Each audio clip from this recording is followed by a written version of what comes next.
In der Geschichte der Frauenrechte war keine Errungenschaft von Dauer. 2017 sorgte MeToo dafür, dass weltweit offener über sexuelle Gewalt am Arbeitsplatz und anderswo gesprochen wurde. Doch kurze Zeit später, während der Corona-Lockdowns, stieg die häusliche Gewalt sprunghaft an. Und die Zahl der Femizide ist unverändert hoch. In Polen gilt quasi ein Abtreibungsverbot, in den USA in 14 Bundesstaaten. In Afghanistan dürfen junge Mädchen nicht mehr zur Schule und im Iran droht ihnen der Tod. Überall setzen sich Frauen zur Wehr, weil die Freiheit von allen auf dem Spiel steht.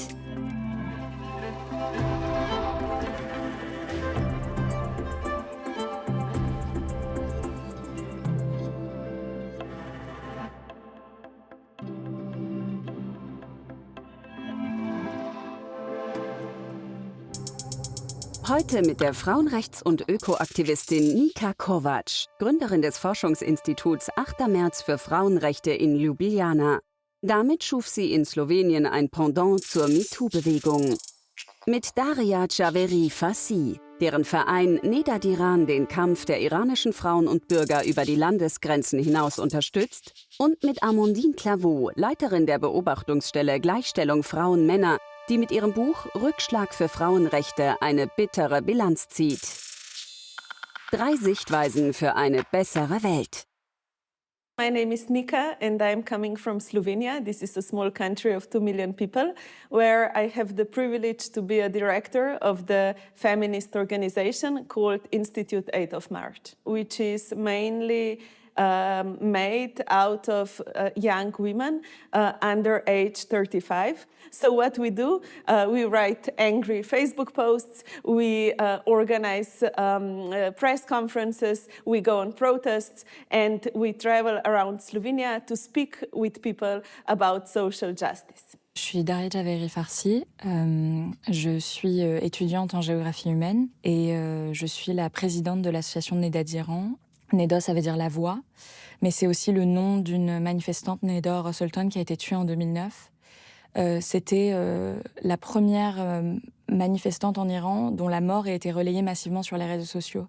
Et en fait, à l'image de cette révolution, c'est un symbole, un des symboles en Iran des nombreuses tentatives de la population iranienne pour aller vers la démocratie.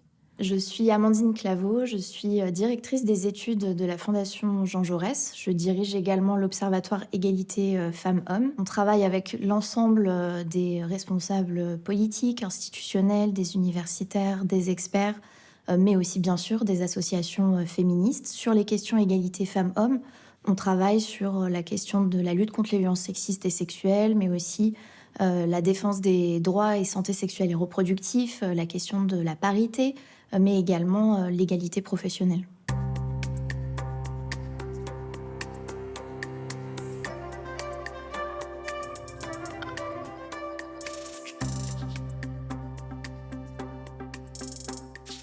So on the photo is like a boy who is like hitting a girl and they're probably at home. And suddenly I hear a lot of questions like, will she call the police? Will she report the case of the violence? How the institutions will react? Will she get a help? Is she economically capable of living that kind of relationship? What will society do? Is she having any people who she can trust? So these are the questions in my mind. C'est une photo évidemment qui est difficile en fait à regarder et qui illustre la réalité à laquelle la majorité des femmes sont confrontées. On sait que près d'une femme sur 3 au niveau mondial sera confrontée à un épisode de violence dans sa vie. Et il faut avoir une politique volontariste pour lutter contre les violences sexistes et sexuelles. Et ce, à tous les niveaux. Ça passe aussi par l'école. Il faut savoir qu'en France, il y a seulement 12% de plaintes qui sont déposées pour moins de 1% de condamnation. Ce que m'évoque cette photo, c'est de la peur, en fait. Je ne sais pas comment on fait pour sortir de cette situation. Et je ne sais pas comment, même quand on est sorti de cette situation, on fait pour rester en vie. J'ai du mal à m'imaginer l'après de cette situation. Comment est-ce qu'on fait pour vivre dans une société où on sait qu'on n'est pas soutenu par l'État. Collectivement, ça pose des questions, pas seulement sur le droit des femmes, mais sur la citoyenneté, en fait, sur la manière dont on vit ensemble.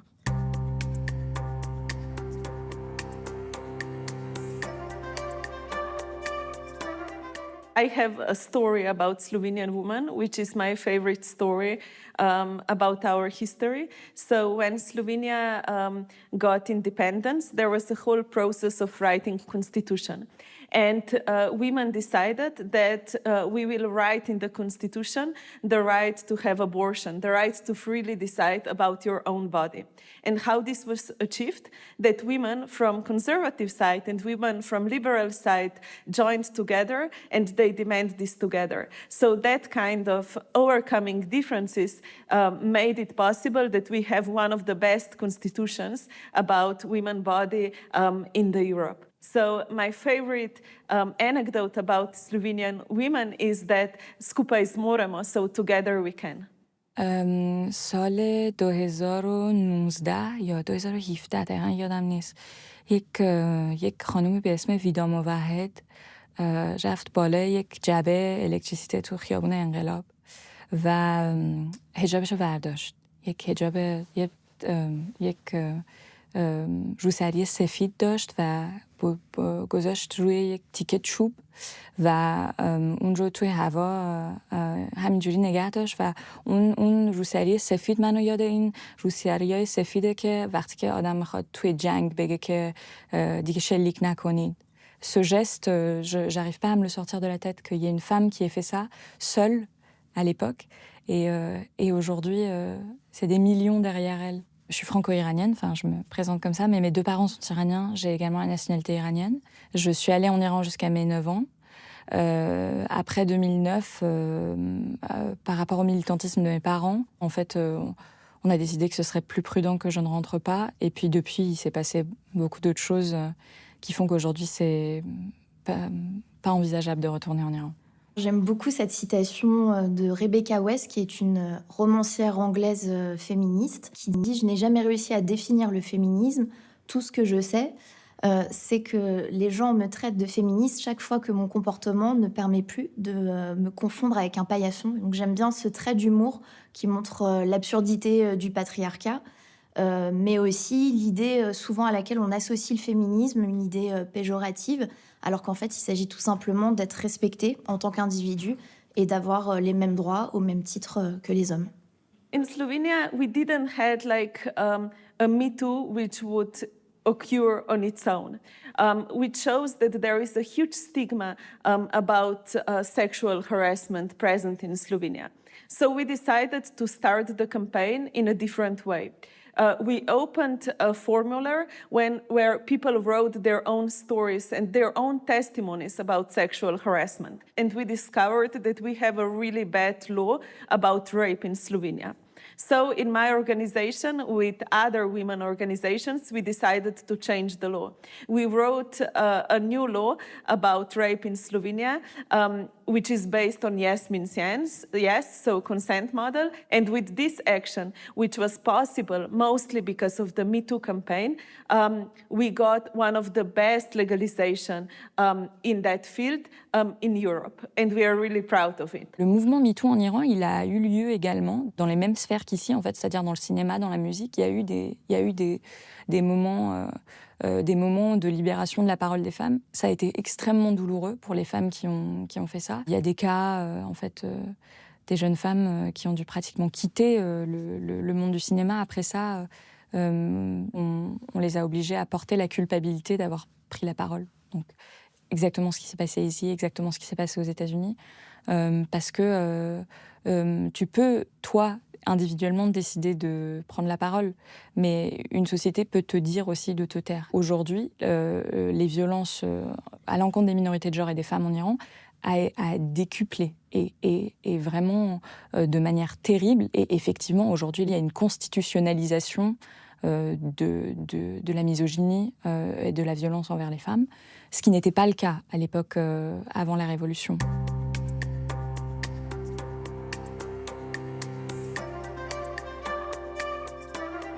Le terme backlash, c'est un mot anglais qui signifie retour de bâton, qui a plusieurs traductions. Ça veut aussi dire recul, retour en arrière. C'est un terme qui est utilisé par Suzanne Faludi en 1991 dans son ouvrage qui s'appelle Backlash, la guerre froide contre les femmes, et qui a été publié dans un contexte à l'issue de la présidence de Ronald Reagan et où elle montre la stratégie des conservateurs pour réduire et bafouer les droits des femmes, notamment en ce qui concerne l'accès à la contraception et le droit à l'avortement. La crise sanitaire a constitué un élément conjoncturel dans lequel les États conservateurs se sont engouffrés comme une fenêtre d'opportunité qu'ils ont saisie pour instrumentaliser les droits des femmes et notamment le droit à l'avortement en considérant les IVG comme non essentiels. In Frankreich verzeichnete die Online-Meldeplattform für sexuelle und sexistische Gewalt eine Zunahme von 40% während des ersten und 60% während des zweiten Lockdowns. 87% der Opfer sind Frauen. 89% der Beschuldigten Männer. 2021 wurden 122 Frauen von ihrem Lebensgefährten oder Ex-Partner ermordet.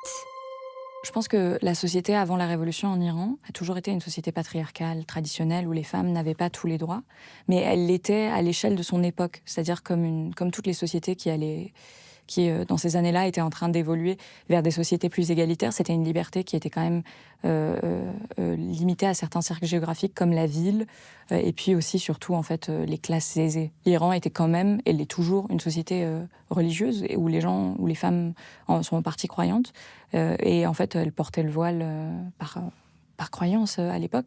Mais c'est sûr qu'aujourd'hui, le voile n'est plus le même voile qu'il était à l'époque. I think conservative politics can only be successful if they are controlling women's bodies. And what we saw in US last year when they lost the right to abortion, it was not a surprise. It was an ongoing process which was happening for decades. What is also worrying is that countries such like Hungary, Italy, and neoconservative and authoritarian leaders in Slovenia are all the time working with each other. So they are bringing to each other good practices. They are bringing to each other's tools how to attack the women's rights. And we need to always absorb it and fight for democracy, for our communities, and protect our rights. La politique étrangère féministe qui est portée par un certain nombre d'États au niveau international, notamment le Canada, le Mexique, aujourd'hui l'Allemagne, également la France, c'est de mettre en œuvre les questions égalité femmes-hommes dans le domaine de la politique étrangère. Quand on voit ce qui se passe notamment en Iran, mais aussi en Afghanistan, il faut que la France porte une voix importante auprès des instances internationales, parce que défendre les droits des femmes, c'est pas uniquement les défendre au niveau national, c'est le défendre à tous les niveaux, au niveau européen et au niveau international. Depuis novembre, en Iran, il y a des empoisonnements au gaz chimique qui ont lieu dans des écoles qui ciblent des écolières, donc dans des écoles de jeunes filles. On sait qu'ils viennent d'un des appareils de l'État, forcément. Parce que c'est systémique déjà. Ça atteste du fait qu'ils veulent mettre en place un climat de peur sociale totale, et ils ont réussi d'ailleurs. S'attaquer ouvertement à une population civile et à des enfants, c'est dire en fait qu'on n'a pas peur des conventions internationales, qu'on s'en fiche du regard international. C'est dire aussi qu'on n'aura pas peur de restreindre encore plus les libertés des femmes et d'emmener la société iranienne dans une situation où les femmes ne pourront même plus aller à l'école. Tout le monde en Iran n'a pas le droit d'aller à l'école. Il y a une grande communauté afghane en Iran, une diaspora afghane n'a légalement pas le droit d'aller à l'école. Laut dem Nationalen Widerstandsrat des Iran sind 60% der Analphabeten im Land Frauen. Die Zahl der Mädchen zwischen 6 und 18 Jahren, die keine Bildung erhalten, ist 3-mal so hoch wie die der Jungen. Ab der weiterführenden Schule gibt es keinen gemischten Unterricht. Im Südostiran liegen die Mädchenschulen weit entfernt. 53% beenden die Schule vor der weiterführenden und werden oft mit 12 oder 13 Jahren verheiratet. I was physically attacked on the street in Slovenia and verbally attacked many times. The first moments when that kind of violence, digital violence, occurred, I was quiet. I didn't want to speak about it. I was pretending that I'm brave. The second moment was when I discovered that I need to speak up. So I started to write posts, speaking how that kind of things are harmful, speaking how I feel about it, and being extremely open about it. And which created a moment in Slovenia where people started to speak about their own experiences. And the third moment for me was when I said, I have enough, I will go on court, I will open cases on all of these people, and we will fight for a systemic change. One of my beliefs is that whenever they are really nasty with you, you need to maintain your kindness and you need to remain open because this is the only way how we can move to more equal society. Würde der Film, den Sie gerade gesehen haben, den Bechdel-Test bestehen? Benannt nach der US-amerikanischen Comicautorin Alison Bechdel. In einem Comic von 1985 namens The Rule inszeniert sie sich selbst mit einer Freundin, die ihr erklärt, unter welchen Voraussetzungen sie sich Filme ansieht. Regel Nummer 1: mindestens 2 weibliche Figuren, die man namentlich kennt. Regel Nummer 2: sie müssen in mindestens einer Szene miteinander sprechen.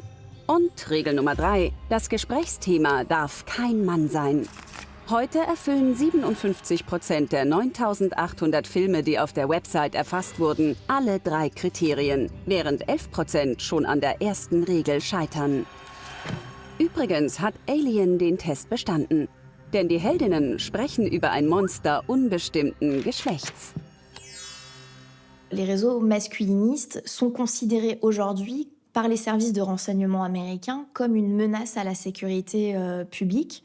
Ce que l'on voit, c'est que ces réseaux-là utilisent les réseaux sociaux en diffusant leur idéologie, en s'organisant fortement, mais aussi en désinformant et également en cyberharcèlant les femmes et notamment en particulier les militantes féministes. Ce sont des individus qui s'opposent à l'égalité des droits tout simplement. La présence des hommes aux côtés des femmes en Iran est pas seulement encourageante, elle est belle, elle donne énormément d'espoir.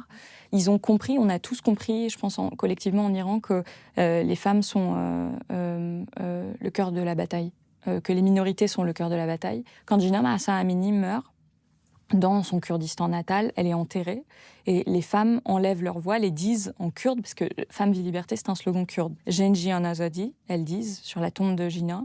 Et quand elles disent ça, en fait, elles sont entendues simultanément au centre de l'Iran, dans des grandes villes. Les femmes, le lendemain, font la même chose, enlèvent leur voile et disent en persan « Zanzenegi Azadi ». Ça, c'est la première solidarité qui s'est créée dans cette révolution. C'est la périphérie et le centre qui se sont entendus, qui se sont regardés. C'est aussi une solidarité qui s'entend entre les générations, c'est une solidarité entre les genres, et c'est en ça qu'elle est révolutionnaire. I think the hope is in the women who are speaking the truth to the power, that the hope is in every single individual who is not thinking about its own well-being, but about changing things in the society. In Slovenian feminist movement, there is this consensus that we need to take care for rights of minorities if we want to be an equal and fair society. And there are amazing groups in Slovenia who are working with refugees, who are working with Roma population, who are bringing actually the change and more equal society. But I need to also be critical about our movement. Me Too movement completely left out Roma population in Slovenia. Me Too movement completely left out the issue of refugee women. And we didn't get any testimonies from that kind of population. I promised myself that we will work more on it because it's never enough. Porter atteinte aux droits des femmes, c'est mettre en danger la démocratie parce que c'est mettre en danger l'égalité des droits. Pour ce qui est de la lutte contre les violences sexistes et sexuelles, il y a un levier fondamental, c'est la Convention d'Istanbul. Aujourd'hui, la Commission européenne fait un travail pour que ce texte-là soit ratifié au niveau européen Il y a 6 États membres qui refusent de ratifier ce texte en raison de ce qu'ils appellent de l'utilisation du mot genre, qui leur pose problème, en raison de leur vision traditionnaliste de la famille. Ces 6 États membres sont la Hongrie, la Bulgarie, la République tchèque, la Slovaquie, la Lettonie et la Lituanie. Depuis, la Pologne a annoncé sa volonté de se retirer de ce texte. La Turquie aussi s'est également retirée du texte. Donc il faut absolument avancer dans ce domaine-là parce que ça offrirait un certain nombre d'outils de protection pour les femmes. L'Iran est une société qui est en train d'aller vers quelque chose qui n'a jamais été fait. C'est-à-dire qu'il y a quelque chose de vraiment révolutionnaire dans le sens où remplir le mot liberté, qui est un mot creux, en fait c'est un mot qu'on remplit des sens qu'on lui donne. Remplir le mot liberté par le mot femme et le mot vie, c'est quelque chose qu'on n'est même pas capable de penser ici. Et en fait, je pense que ce qu'il aurait fallu, c'est pas seulement de la solidarité, c'est aussi un moment d'écoute réelle et d'apprentissage. On aurait pu apprendre collectivement des femmes kurdes, des femmes iraniennes, des femmes qui sont en train de non seulement de mener ce combat, qui sont en train de changer ce que c'est que le féminisme, peut-être qui sont en train de faire une nouvelle proposition en tout cas. I believe that we need a European Union, but I believe that that European Union needs to change. We do not put a lot of emphasis on collaboration, which is bigger than our national context. I think that sometimes we forget that together we can achieve more. We do not have like huge European-based campaign. We do not have huge European-based actions to change stuff, but we are closed in our national context. We are seeing the huge increase of inequalities in the whole Europe, and sometimes we feel that Europe is just silently watching it.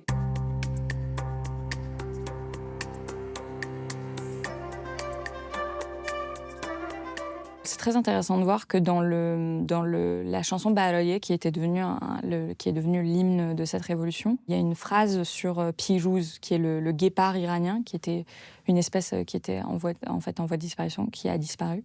Piruz, il est considéré comme une victime de la République islamique. Aujourd'hui, l'Iran est dans une catastrophe écologique sans nom, surtout d'un point de vue de gestion de l'eau. Dès que des écologistes touchent à la question de la conservation de la faune et de la flore, de la gestion de l'eau, etc., en fait, ils touchent au fonds de commerce de la République islamique et donc ils sont réprimés, emprisonnés. Ça se fait dans le sang, c'est une extraction, en fait. Ils prennent à la nature de la même manière qu'ils prennent la force vitale des jeunes Iraniens. Il y a indéniablement une convergence entre le combat féministe et le combat écologique. D'ailleurs, c'est un mouvement qui se retrouve au sein du féminisme et qui s'appelle l'écoféminisme, qui a été porté par Françoise Daubonne dans les années 70, où elle fait le lien entre l'exploitation de la nature par l'homme et l'exploitation des femmes par les hommes. En fait, elle montre que capitalisme et patriarcat sont finalement les deux faces d'une même pièce. Et d'ailleurs, elle le disait très bien, elle disait « toutes les luttes ne font qu'une ».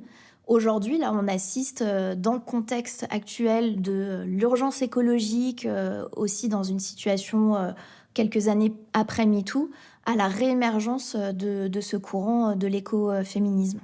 I think if you are an advocate for gender equality, you need to always fight for more equal society and for social state and protection of environment, because whenever environment is attacked, whenever social state is attacked, whenever there is a case of poverty, also women are attacked. And there is an inequality of gender written in the broader inequalities. So in the Institute 8th of March, we believe in solidarity, we believe in common fights, and we believe that we need to always speak up for different actions. And the most beautiful thing is that when you show solidarity, you get solidarity in your own fights.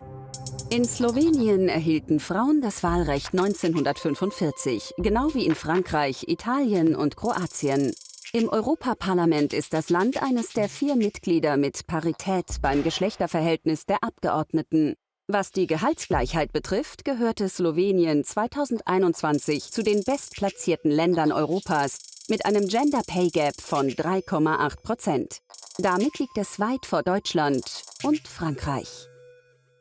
Pour prendre en compte les droits des femmes, il faut absolument décliner la dimension du genre dans l'ensemble des politiques publiques.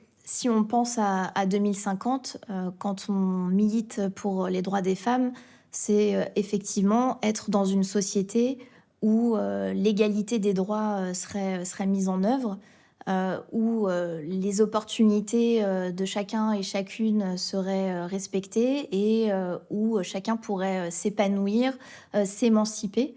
Et puis aussi où il y aurait la prise en compte de la lutte contre le réchauffement climatique, donc un projet social, féministe et écologique. En 2050, le rêve déjà, ce serait d'y être. Ce serait pas mal de retourner en Iran. Ce serait pas mal de retourner en Iran avec mes parents. Derrière ce désir très simple qui est aller en Iran avec ma famille, à la campagne. Ou derrière, en fait, il y a une espèce de réalité politique. C'est tellement long le chemin qu'on a à faire pour arriver là-bas.